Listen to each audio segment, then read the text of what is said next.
Well, complete in the Proms Extra collection. It's just like having your Christmas gifts arrive early, I promise you. And speaking of gifts, just a few days ago, Proms Extra met an operatic singer who has sung for royalty and for presidents.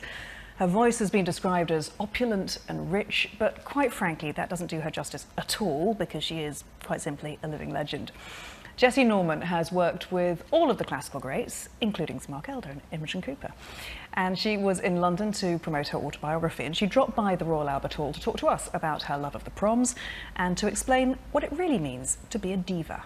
We have sort of roller skaters in America that are called divas, you know, so anybody that's meant to sort of excel at something and be a little bit sort of difficult, sort of in doing so, is meant to be called a diva.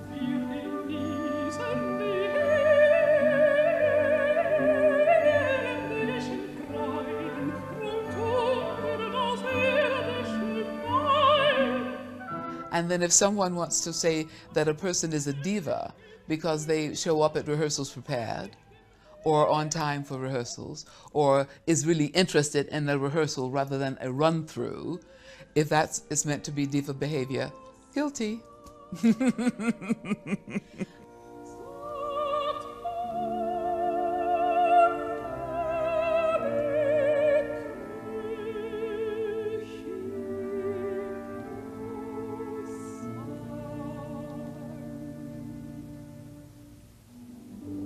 The first time that I ever sang in London was at the Royal Albert Hall and the last night of the Proms.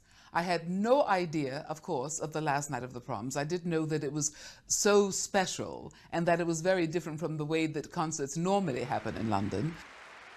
And I thought, when I saw thousands of people standing and everybody seemed to be in such a good mood, I said, they really understand how to do concerts in London. This is really very good. The rest of the world should take notice.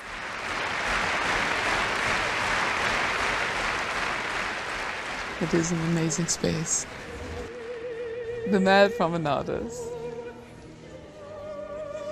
Some of them are really quite mad. They have signs that they hold up so that you can see.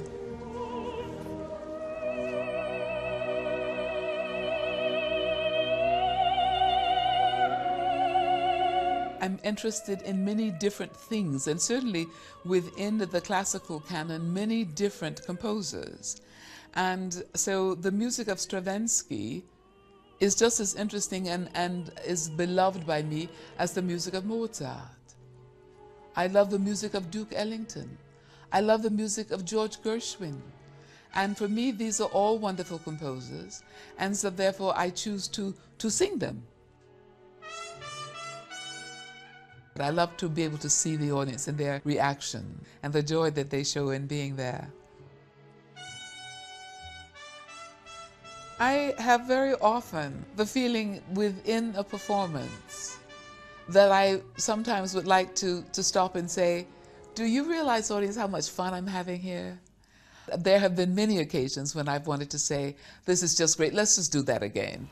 So wonderful to hear from Jessye Norman there, and I know that Imogen and Mark, you've both worked with her. We heard her being, frankly, quite pithy at the top there about her not being a diva at all, or if she is, guilty.